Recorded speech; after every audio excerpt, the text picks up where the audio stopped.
제 성경에는 구약 866페이지쯤에 있습니다.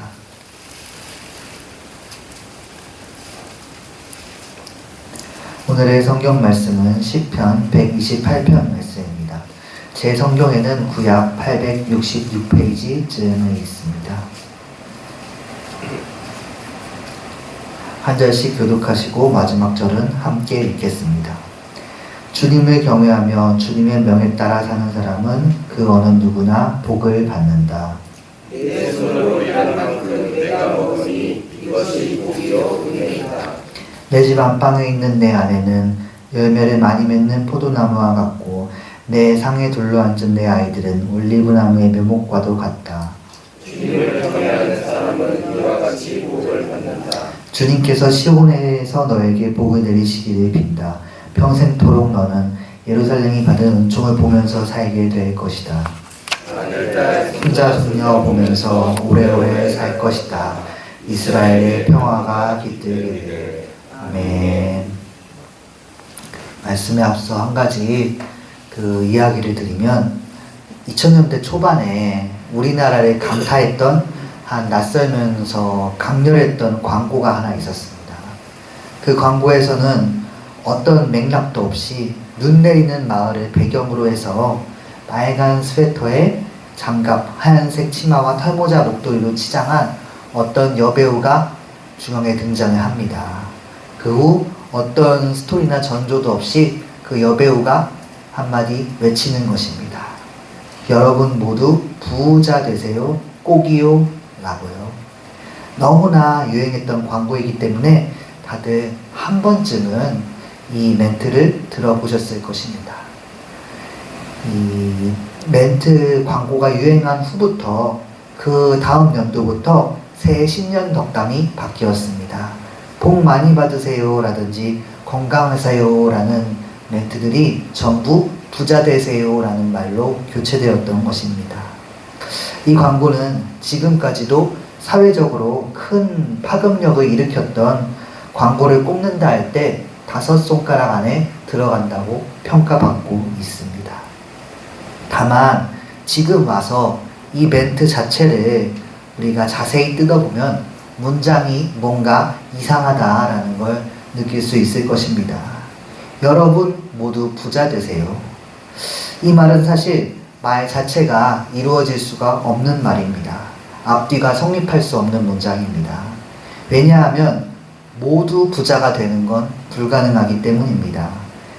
당연한 걸 말씀드리는 듯해서 민망하지만 그래도 구연으로 말씀을 드리면은 부자라는 건 어느 한쪽에 부가 집중이 되어서 상대적으로 생겨나는 것입니다.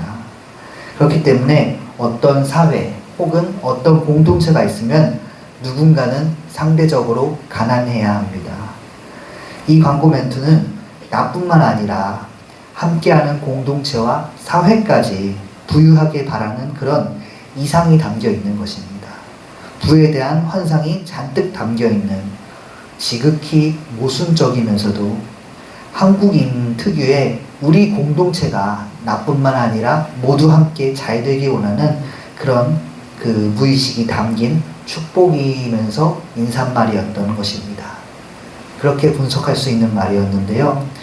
이 방금 광고 말씀과 마찬가지로 오늘 본문 말씀을 제가 처음 보았을 때는요, 이 말씀이 모두 부자 되세요 라는 말과 비슷한 속성이 있다고 느꼈었습니다. 오늘 본문에서는 그 당시 기준으로 사람이 받을 수 있는 아주 어마어마한 복들이 제시가 됩니다. 근데 생각해보면 이러한 복들은 이론상으로만 가능하고 실제로 당시 말씀을 노래하는 이스라엘 사람들에게 있어서는 쉽게 이루어질 수 없는 일들입니다. 당시 이스라엘은 딱히 강대국이 아닙니다. 민족의 유전적인 체구가 크다든지 손이 야무진다든지 하지도 않으며 주변을 압도할 수 있는 군사력이 있지도 않습니다. 치안이 뛰어날 수 없다는 뜻입니다. 당시 이스라엘이 자리 잡은 팔레스타인 땅은 말로는 젖과 꿀이 흐른다 그렇게 표현이 되지만 자원이나 자본적인 측면에서는 사실 무엇 하나 내세울 게 없는 곳입니다. 그런 측면에서 보았을 때 오늘 말씀은 좀 세게 표현한다면 믿는 사람이 잘 먹고 잘 사는 것에 대한 환상이 투영된 말씀이다 라고 볼 수도 있습니다. 그러나 또 다른 한편으로는 이 말씀이 시편이라는 걸 고려할 수 있겠습니다. 시의 특징 중 하나가 무엇입니까? 이 정서나 사실을 그 사상을 함축적으로 표현한 것이 시입니다. 다시 말해 현실적으로는 불가능할 수 있겠지만 그 속에 아름다움이 있고 듣는 이에게 상상과 소망을 불러일으키는 것이 시의 특징일 것입니다. 그렇기 때문에 오늘 말씀 역시 그렇습니다. 구절마다 아름다움이 있고 환상과 상상의 소망이 담겨있는 말씀입니다. 이 말씀 첫 구절부터 복을 받을 수 있다 라는 말씀으로 시작을 합니다. 1절을 우리 함께 읽어보겠습니다. 주님을 경외하며 주님의 명에 따라 사는 사람은 그 어느 누구나 복을 받는다. 아멘. 말씀에서 보면 하나님을 따르는 사람은 복을 받는다고 합니다. 이후 구절들을 고려를 할 때 여기서 말하는 복은 물질적인 복을 주로 의미합니다. 다만 우리가 복에 관해 기도할 때 물질적인 복이라고 해서 복권, 그런 불로소득을 하나님께 구하는 건 성경적이지 못하다는 걸 알아야 할 것입니다. 성경에 복에 관한 말씀, 복 받으라는 말씀은 사실 여기저기 많이 있습니다. 그러나 한방이나 대박을 하나님께서 터뜨려 주신다, 그런 말씀은 없습니다. 성경에서 말하는 복은 항상 공평하고 정의로운 대가를 말합니다. 본문 2절도 그렇습니다. 그 본문 2절을 같이 읽어보겠습니다. 내 손으로 일한 만큼 내가 먹으니 이것이 복이요 은혜이다. 아멘. 예, 그 본문에서 말하는 복은 내가 수고한 만큼의 대가를 받는 것입니다. 혹자는 내가 더 받을 수 없나 라고 해서 아쉽다고 생각할 수 있겠습니다. 그러나 다시 보면 그렇지도 않습니다. 생각해보면 이 세상 일 중에 내가 일한 만큼 이 대가가 명확히 보장되는 게 얼마나 있겠습니까? 이 통계를 보니까 2023년 기준으로 신규 공무원 퇴직률이 23.7%라고 합니다. 그러니까 그 처음 들어온 공무원은 일은 정말 많은데 그에 비해 받는 건 굉장히 박봉이라는 것입니다. 하다못해 농사를 지어도 그렇습니다. 날씨에 따라서 수고한 대가를 전혀 받지 못할 수 있는 것입니다. 내가 일한 만큼 대가를 받을 수 있다. 이거는 누구는 당연하게 생각할지 모르지만 사실 놀라운 복이자 은혜인 것입니다. 우리가 오늘 이렇게 하나님을 경외하며 새벽 예배에 나와 말씀을 듣고 있는데요. 말씀을 듣는 우리 성도님들에게 본문 말씀에서 나오는 복들이 있기를 소망합니다. 각자 수고한 만큼 주님께서 은혜를 베푸시고 그 은혜를 받게 되기를 소망합니다. 말씀에서는 앞으로 하나님을 경외하면서 받을 복들이 또 뭐가 있는지 더 나타내고 있습니다. 이 오늘 말씀에서 나타내는 그 하나님을 경외하여서 받을 수 있는 복이 세 가지로 이 구분을 할 수가 있는데요. 하나는 우리가 앞서 읽은 그 수고의 대가를 받는 물질적인 복이었습니다. 또 하나는 가정이 받는 복입니다. 3절에서는 가정에서 아내와 아이들을 위한 복이 있을 것이라고 하며 6절에서는 자식과 자손을 보면서 장수하는 복을 나타내고 있습니다. 제가 아직 결혼을 못해서 아내와 자식에 대한 그 복을 말씀드리기는 애매하지만 그래도 가정이 복받는 게 어떤 의미인가, 그거는 말씀드릴 수 있겠습니다. 가정의 화목과 강건함, 그거는 단순 물질이 많다고 해서 해결할 수 없는 것입니다. 가정 모두가 또 하나님을 믿어서 서로가 서로를 위해 중보해주고 함께 인생길을 나아갈 수 있다면 그것만큼 은혜로운 복이 세상에 얼마나 더 있겠습니까? 또 자녀에 관한 복은 어떻습니까? 여기서 제가 한민복 시인의 자본주의의 사연이라는 시에서 한 구절을 따와 인용을 하겠습니다. 이 시대에는 왜 사연은 없고 납부 통지서만 날아오는가? 아니다. 이것이야말로 자본주의의 절실한 사연 아닌가? 예, 이 시에서처럼 집에 나이가 먹어서 그 집에 납부 통지서만 오게 될 때가 있을 텐데 1년에 한두 번이라도 자식이 손자를 이끌고 방문하는 게 얼마나 큰 복입니까? 저는 손자의 입장입니다. 그렇기 때문에 저번 추석에 할머니와 할아버지 댁에 방문을 하였었는데요. 그 할머니의 표정만 보아도 6절에서 말하는 아들, 딸, 그리고 손자, 손녀 보면서 오래오래 산다는 복이 무엇인지 짐작할 수 있습니다. 내가 태어날 때부터 있었던 가족, 그리고 앞으로도 생기는 가족이 모두 함께하고 잘 되는 것. 이 모든 게 이 하나님께 구하고 하나님께서 주시는 것에 감사할 수 있는 큰 복인 것입니다. 그렇게 오늘 말씀에 함께하는 성도님들 역시 모두 가정의 복이 충만하게 되길 소망합니다. 아까 말씀드리기를 오늘 말씀에 크게 보기에 3가지 복이 있다고 말씀을 드렸는데요. 3번째 복은 나라와 사회에 대한 복입니다. 5절 말씀을 함께 읽어보겠습니다. 주님께서 시온에서 너에게 복을 내리시기를 빈다. 평생토록 너는 예루살렘이 받은 은총을 보면서 살게 될 것이다. 아멘. 시편 저자는 이번에 여호와를 경외하며 찬양하는 모든 이들이 예루살렘이 받은 은총을 보면서 살게 될 것이다 라고 말합니다. 하나님을 경외하는 사람은 자신과 자신의 가정뿐만 아니라 자신이 사는 나라의 수도에도 하나님께서 은총을 내리시는 걸 보게 된다는 것입니다. 마지막 말씀인 6절에서도 말씀의 마지막 인사를 이렇게 하고 있습니다. 이스라엘의 평화가 깃들기를. 나라의 치안이 안정되어 있고 그 위정자가 제대로 세워져 있어서 전쟁과 온갖 환난에서 벗어나 평화로운 상태를 유지하는 것, 그것이 얼마나 큰 복입니까? 우리는 주어져 있어서 그거를 알 수 없을지 모르지만 그게 얼마나 주님의 은혜인지는 사실 두말할 필요가 없는 것입니다. 게다가 우리나라는 과거에 일제강점기에 6.25 전쟁에 여러 가지 아픈 상처들이 있었고 위아래로 수없이 침략당해온 긴 역사를 가지고 있습니다.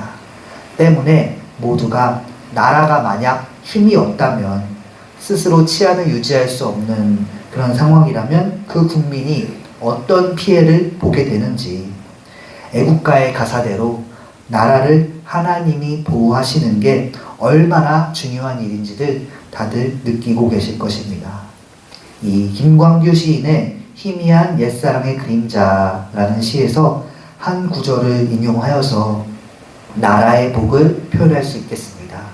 이 시 자체는 굉장히 긴 시인데 제가 인상 깊은 한 구절만 따서 낭독을 해보겠습니다. 희미한 옛사랑의 그림자 김광규. 돈을 받지 않고 부르는 노래는 겨울밤 하늘로 올라가 별똥별이 되어 떨어졌다. 예, 이 시에 방금 낭독한 이 구절은 지금 현실에 찌들어버린 40, 50대 직장인이 자신은 지금 돈을 벌기 위해 일하고 있는데 젊을 때에는 시위 등으로 불의에 맞서면서 그냥 부르는 노래조차 돈에 상관없이 하늘로 올라간다. 그렇게 표현할 정도로 그 자유로웠다는 구절입니다. 이 한마디로 이 모두가 국가가 복을 받아야 가능한 일입니다. 마음껏 길거리에서 노래 부를 수 있는 자유가 보장이 되고, 다시 말해 치안이 잘 유지되고, 미래에 가족이 자신의 가족을 책임져야 할 때 일할 자리가 있는 사회, 그 사회가 있는 국가, 거기서 살고 있기에 나올 수 있는 시입니다. 내가 있는 국가가 그런 자유민주주의 국가인 게 큰 복인 것입니다. 오늘 예배에 함께 하시는 성도님들 모두 머무는 사회와 국가에 하나님께서 보호하시는 그런 복이 있기를 소망합니다. 우리 오늘 말씀을 정리하면서 세 가지 복을 제시를 했었는데요. 이 말씀에 있는 복들을 정리하다 보니까 새삼 느끼게 된 게 있습니다. 바로 우리가 얼마나 큰 복을 이미 누리며 살고 있는지입니다. 하나님께서는 우리나라에 하나님을 경외하는 그리스도인들 뿐만 아니라 하나님을 아직 모르는 사람들, 이단과 같은 잘못된 길로 빠진 모든 한국인들에게도 물질의 복, 가정의 복, 나라의 복을 허락해 주셨습니다. 그렇기 때문에 오늘 말씀을 들으시고 혹여 나에게 주님 이러이러한 복을 더 주십시오. 욕심껏 하나님께 요구하실 예정이셨다면 멈추시기 바랍니다. 먼저 내게 허락하신 것들에 대해 감사하시기 바랍니다. 어떻게 하나님을 경외하고 더 잘 따를 수 있을지 기도하시기 바랍니다. 역설적이지만 본문 1절에 나왔다시피 복 받는 게 먼저가 아닙니다. 하나님을 경외하고 명에 따르는 사람이 복을 받는 사람입니다. 복을 찾아 온 세상을 헤매는 사람들이 많이 있습니다. 하지만 결국 그렇게 찾아다니는 사람들은 내가 복을 줄 수 있다, 혹은 복의 비결을 알고 있다 라고 자신있게 주장하는 온갖 사람들에게 가게 될 것이고, 거기에 아까운 돈과 시간을 투자하면서 복과 멀어지는 것입니다. 우리 그리스도인들은 알기 바랍니다. 은혜의 조건, 복의 조건은 하나님을 모두가 따르는 것입니다. 말씀 마무리하며 오늘 예배 가운데 함께 하시는 모든 성도님들 복 받길 바랍니다. 다만 내가 잘해서 쟁취하는 복이 아니라 하나님을 경외하고 따르는 답으로, 기도의 응답으로, 감사로, 은혜로 복 받는 우리 모두 되기를 간절히 소망합니다. 기도하시겠습니다. 주님, 우리가 먼저 주 하나님을 온전히 경외하게 하여 주시옵소서. 주님의 명을 분별하는 지혜를 주셔서 순종으로 살아가게 하여 주시옵소서. 그로 인해 하나님 아버지의 충만한 복을 누리게 하시고 받은 복을 세어보며 감사하는 인생을 살도록 도와주시옵소서. 오늘은 화요중보 기도회가 있습니다. 기도하며 하나님을 더 따르는 훈련을 하게 하셔서 한량없는 도우심을 깨닫는 기도의 자리 갖게 하여 주시옵소서. 조숙현 목사님이 이번 주부터 휴가 중에 있습니다.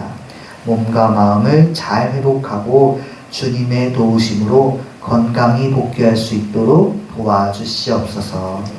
오늘 헌금과 예배를 받아주시고 날마다 축복으로 덮어주심을 믿사오며 살아계신 예수님의 이름으로 기도드렸습니다. 아멘.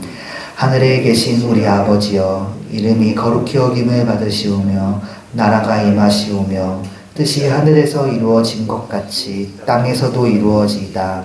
오늘 우리에게 일용할 양식을 주시옵고 우리가 우리에게 죄 지은 자를 사하여 준 것 같이 우리 죄를 사하여 주시옵고 우리를 시험에 들게 하지 마시옵고 다만 악에서 구하시옵소서.